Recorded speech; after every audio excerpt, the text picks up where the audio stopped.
성가대도 매주 찬양하다 보면 이번 주는 어떤 찬양하지? 생각이 참 많을 것 같죠. 목사도 설교를 하다 보면 이번 주에는 어떤 설교를 하지?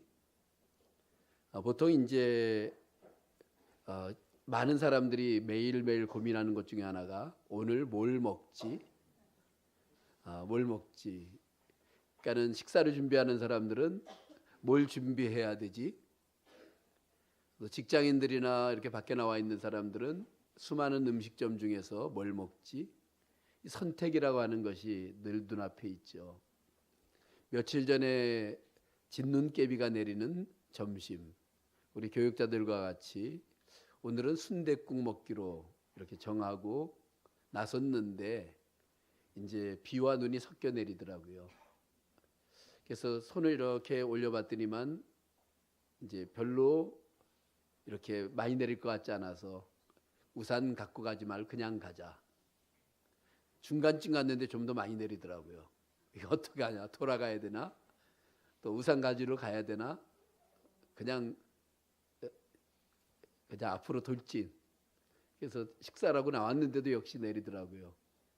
조금 후회를 했습니다. 선택을 잘못했구나. 결정을 잘못했구나. 우리가 때때로 작은 거는 좀 선택이나 결정을 잘못해도 그냥 감기 한번 걸리면 되든가, 또는 감기 한 번도 참 심하지만 요새 뭔가 이렇게 작은 것에 실패하는 것은 넘어갈 수 있지만 큰 것의 결정에 실패하면 우리의 삶 자체에 미치는 영향이 굉장히 커지겠죠. 그래서 우리가 마음 가는 대로 할 수 없고 정말 잘 선택해야 된다. 그러니까 선택의 결정 앞에 선 인생, 이렇게 우리를 표현할 수 있습니다. 큰 이야기를 하게 되면, 믿음 이야기를 하게 되면은 우리는 선택을 할 때 신앙적인 선택을 해야 되고 믿음의 선택을 해야 되고 그리고 이타적인 선택을 해야 됩니다.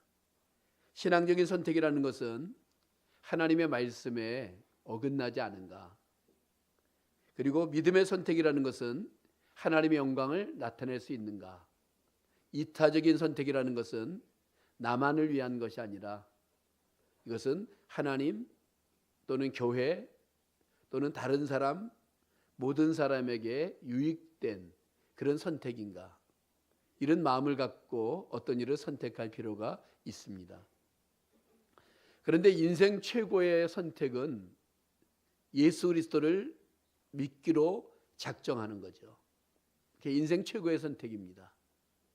우리 모두가 지금 하나님의 은혜로 인하여 부르심을 받았고 또 소명받아서 예수 그리스도를 믿기로 선택한 것, 우리는 인생 최고의 선택을 잘한 사람들입니다. 내 힘으로 꼭 한 것은 아니지만 하나님께서 은혜를 주셨고 기회를 주셨고 환경을 주셨고 여건을 주셔서 정말 선택하게 된 것, 얼마나 감사한 일인지 모릅니다. 예수님을 주님으로 믿고 고백하는 것, 이것이야말로 우리에게 영원한 생명을 얻게 하는 가장 중요한 거죠. 영접하는 자 곧 그 이름을 믿는 자들에게는 하나님의 자녀가 되는 권세를 주었다.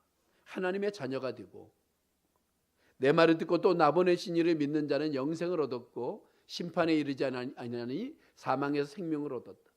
옮겨졌다. 영생을 얻는 축복을 얻었고, 요한복음 10장 28절에 보면 내가 저희에게 영생을 주노니 영원히 멸망치 아니할 터이요 또 저희를 내 손에서 빼앗을 자가 없느니라. 저희를 주신 내 아버지는 만유보다 크심에 아무도 아버지 손에서 빼앗을 수 없다.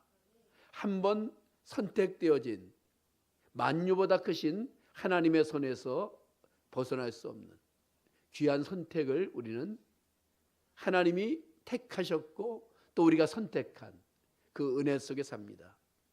그런데 문제는 예수 믿고 구원받아 하나님의 자녀가 된 것으로만 끝나는 것이 아니라 2차 소명, 사명이라고 불리우는, 다시 말하면 어떤 큰 목적의 사명만이 아니라 어떻게 살까, 무엇을 위해 살까, 어떤 마음을 가지고 살까, 어떤 결단을 하고 살까라고 하는 제2의 결단이 우리에게 필요하다는 거죠. 그것을 갖다가 어떻게 보면 선택, 어떨 때는 작정, 어떨 때는 결단, 어떨 때는 결심 이렇게 표현하게 되는데, 오늘 바울 사도는 2절에 보면 내가 너희 중에서 예수 그리스도와 그의 십자가에 못 박히신 것 외에는 아무것도 알지 아니하기로 작정하였다. 그는 여기에서 정하였다라고 표현하고 있습니다. 사랑하는 방식, 사랑하는 방법, 이러한 사랑하는 방식과 방법을 정하였다라고 하는 그 내용을 말해줍니다. 고린도 교회, 오늘 본문의 고린도 교회는 바울 사도가 주 50년경에 설립한 교회입니다. 18개월간 선교사였지만 체류하면서 말씀을 전했고 교회가 세워졌습니다. 그런 다음에 그는 에베소 교회로 이제 에베소 지역으로 옮겨가서 에베소 교회를 사역하게 되죠. 그러다가 고린도 교회에 여러 가지 이야기를 듣게 됩니다. 교회가 엄청나게 부흥을 했어요. 대교회가 됐습니다. 그런데 교회 안에 굉장히 많은 문제들이 있다는 이야기를 듣고 이제 편지를 썼습니다. 근데 편지가 중간에 실종이 되어져요. 요즘처럼 뭐 편지를 쓰면 우편 배달하는 분이 이렇게 날라다 주는 게 아니고 직접 누구를 시켜서 직접 가져가야 되는 그런 시대였습니다. 근데 그 당시에 또 종이도 아니고 양피지에다 쓰기 때문에 편지를 길게 쓰면 한 짐이 됐어요. 그걸 직접 운송을 해야 되는, 로마서 같은 경우에는 베베라고 하는 여집사님이 직접 운송을 했죠. 고린도 교회에 이렇게 편지를 보냈는데 중간에 편지가 없어져 버렸습니다. 그래서 다시 써요. 그게 바로 고린도 전서입니다. 나중에 또 한 번의 편지를 쓰는데 고린도 후서예요. 그러니까 바울 사도는 고린도 교회에 어떻게 보면 3번의 편지를 썼죠. 3번의 편지를 썼는데 고린도 전서, 고린도 후서만 합하더라도 29장이 되고 굉장히 긴 편지를 썼습니다. 고린도 교회는 부흥하는 교회였고 성장하는 교회였고 열매 맺는 교회였지만 많은 문제가 있는 교회였습니다. 많은 상처가 있는 교회였어요. 많은 싸움이 있는 교회였어요. 그래서 그 고린도 교회를 향해서 어떤 것이 진짜 신앙이며 어떤 것이 진짜 복음인가를 이야기를 하면서 자신의 신앙을 고백하고, 내가 이러하니 너희도 이러하라, 내가 그리스도를 본받은 자 된 것처럼 너희도 나를 본받는 자 되라고 하면서 편지를 써내려가고 있는 모습입니다.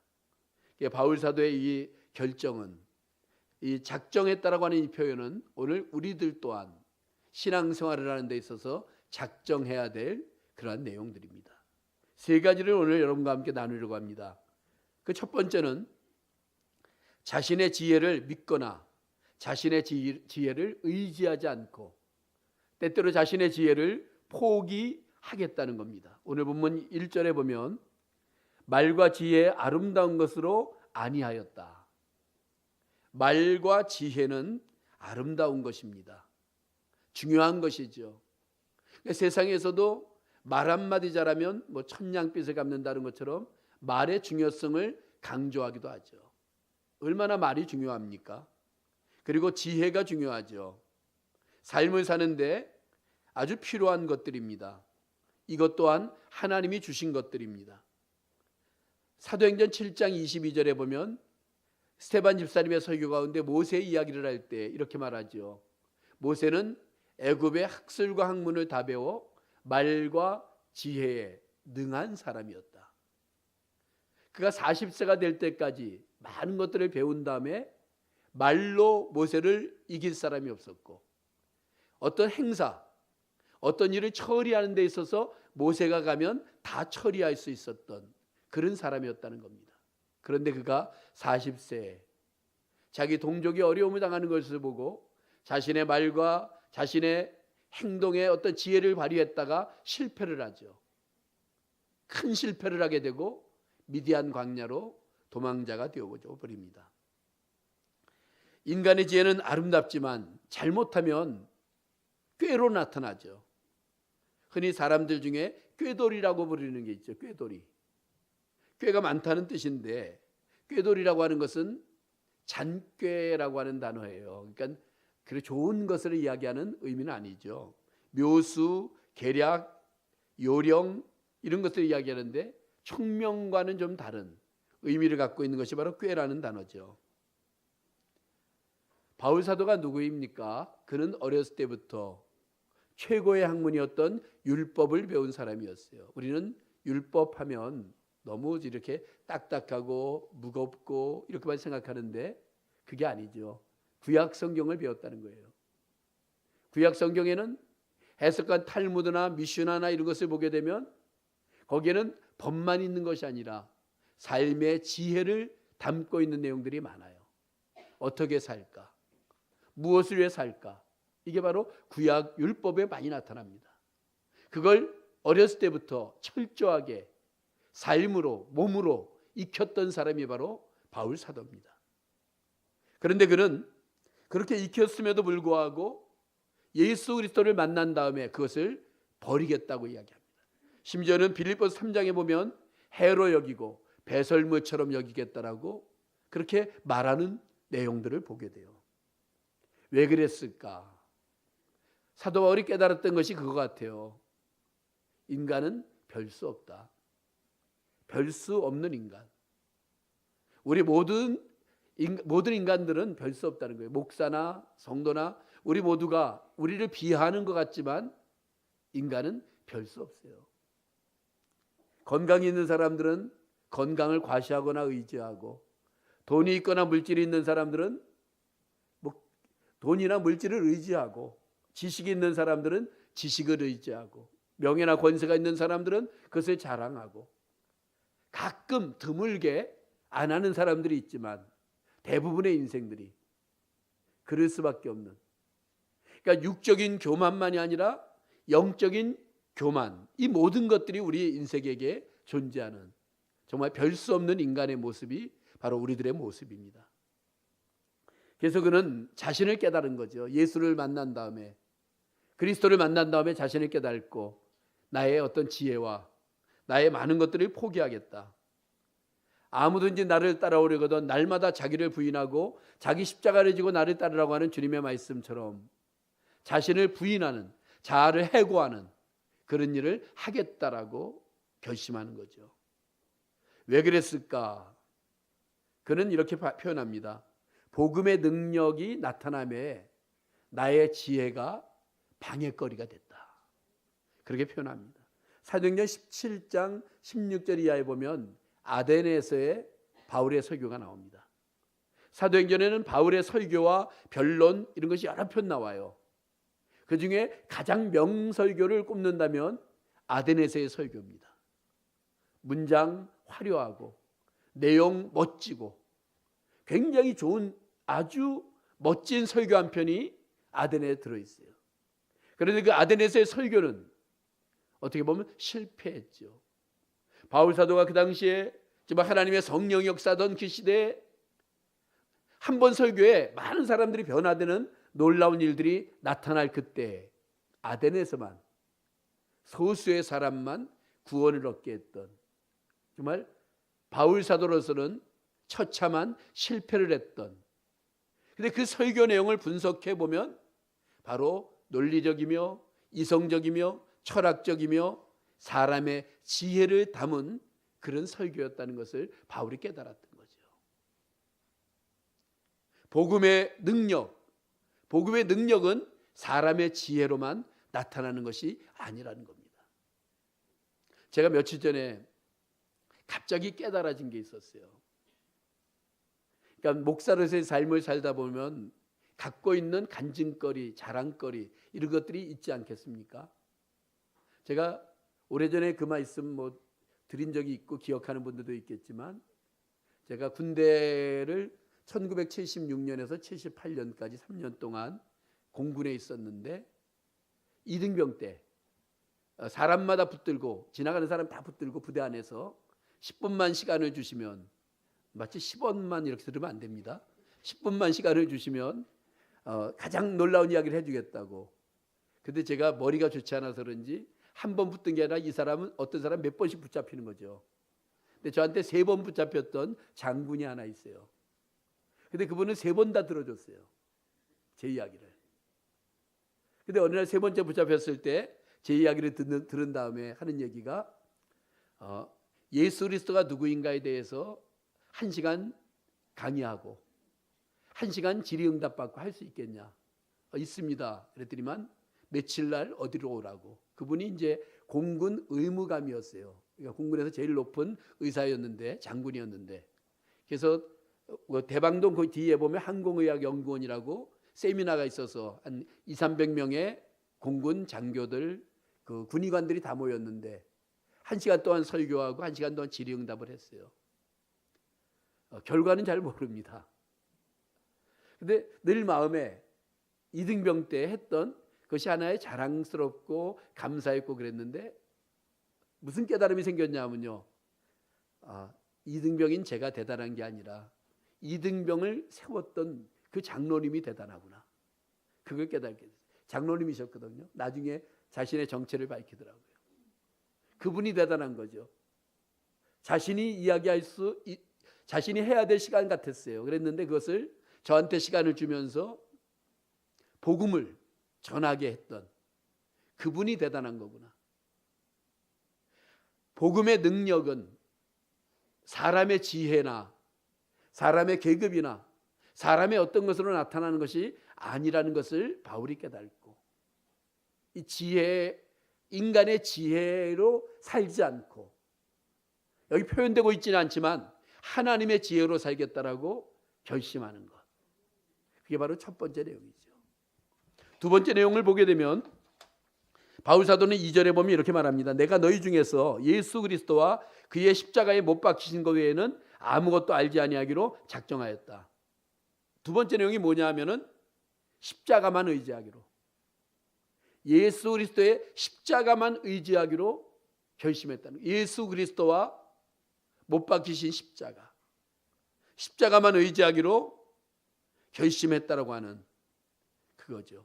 그 결심과 그 마음의 결단을 한 사람들이 바로 순교도 하고 헌신도 하고 봉사도 하고 희생도 하고, 바로 십자가와 그 모든 것만 의지하는 것, 이게 바로 우리 믿음의 사람들의 모습이에요.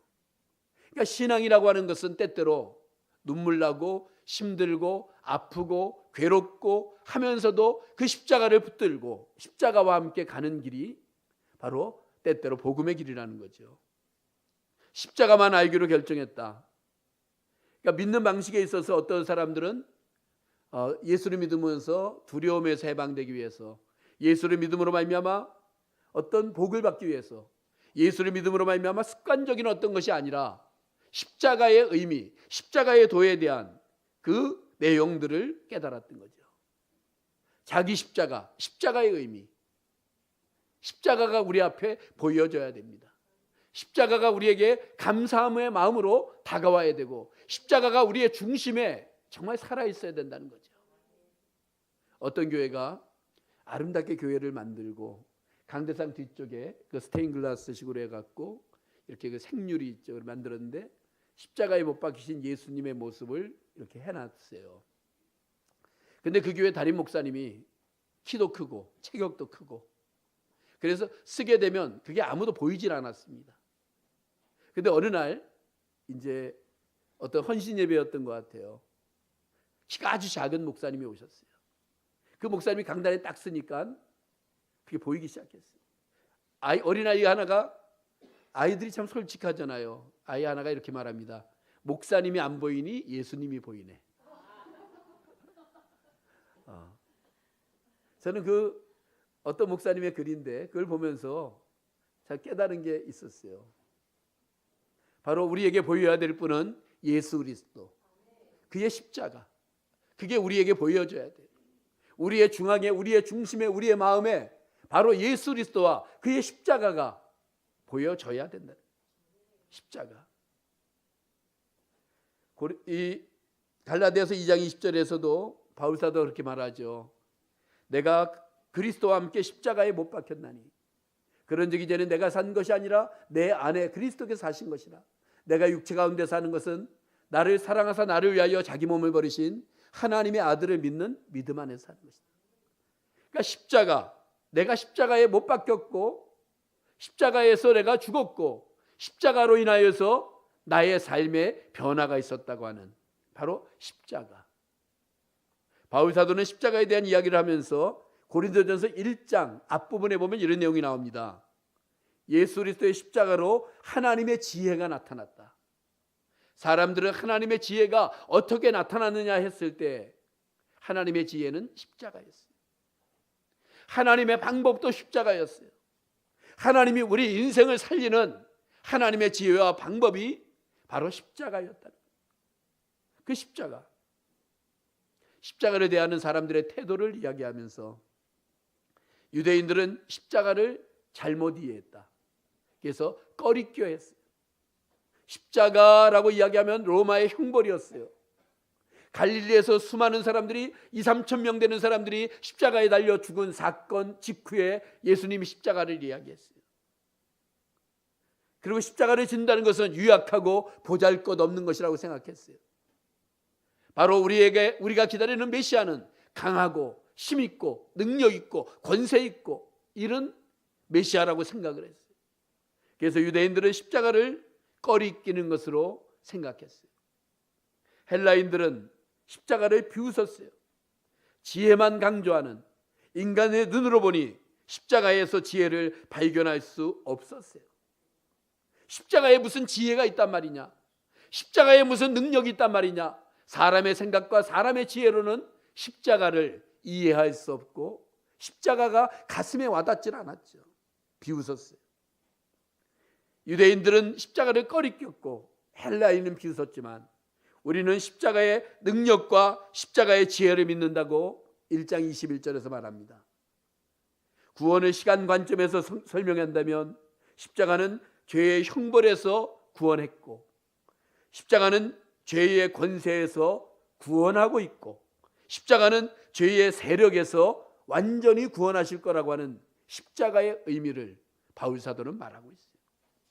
사랑하는 성도 여러분, 우리의 자랑거리도 십자가, 우리가 붙들 것도 우리가 바라볼 것도 우리의 삶의 중심에도 역시 예수 그리스도의 십자가, 그거 왜 없어요?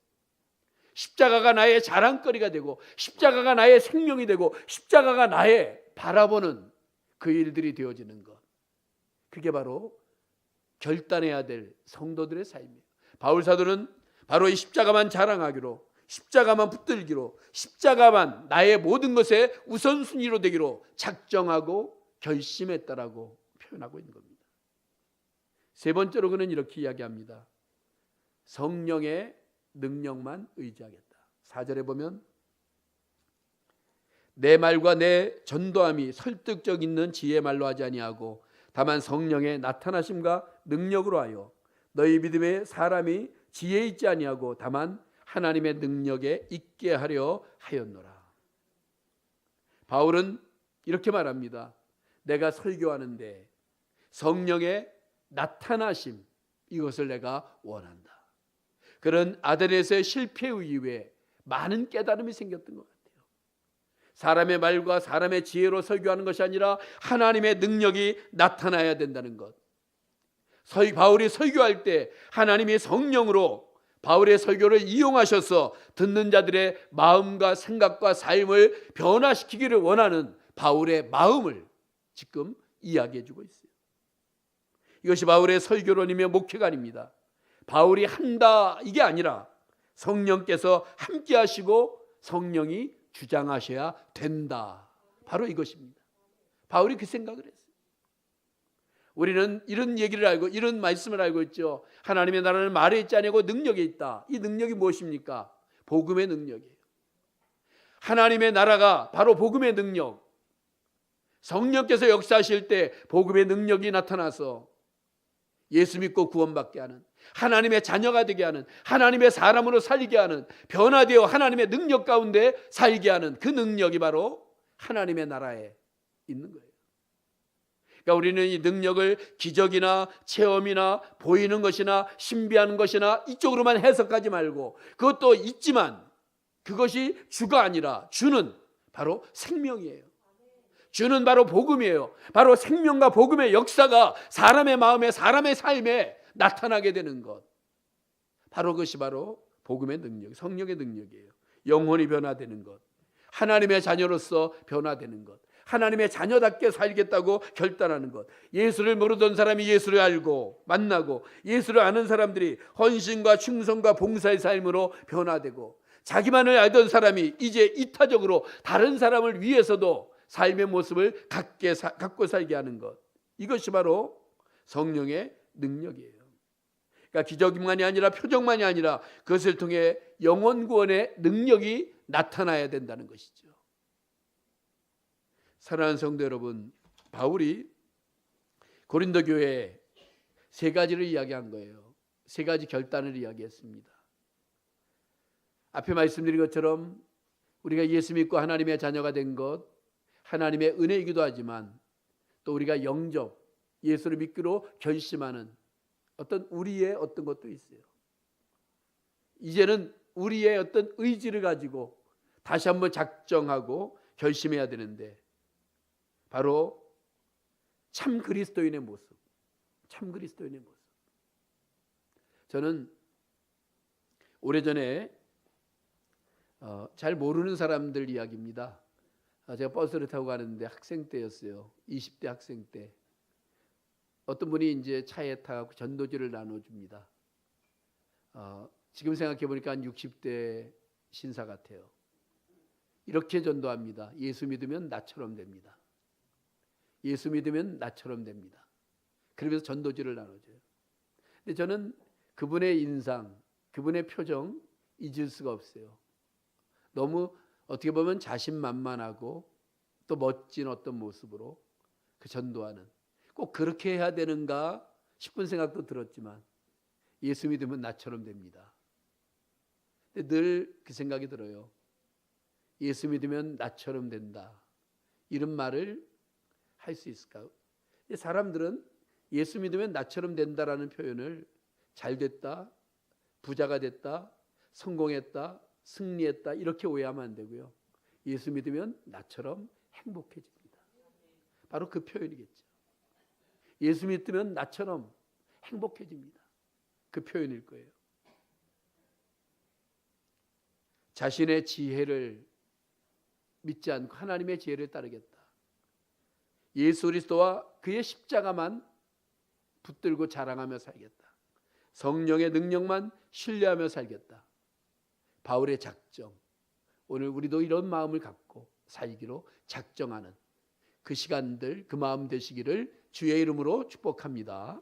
기도하겠습니다. 하나님, 바울이 고린도 교회를 향해서 사람의 지혜가 아니라 하나님의 지혜로, 그리고 예수 그리스도와 십자가를 자랑하고 성령의 능력만 의지하고, 나도 이렇게 살 테니 너희도 이렇게 살라고 말했던 것처럼, 하나님, 오늘 우리가 다시 한번 이 말씀을 통해서 어떻게 우리의 삶을 살까 생각하며 고민하며 결정하도록 은혜를 베풀어 주옵소서. 예수님 이름으로 기도합니다. 아멘.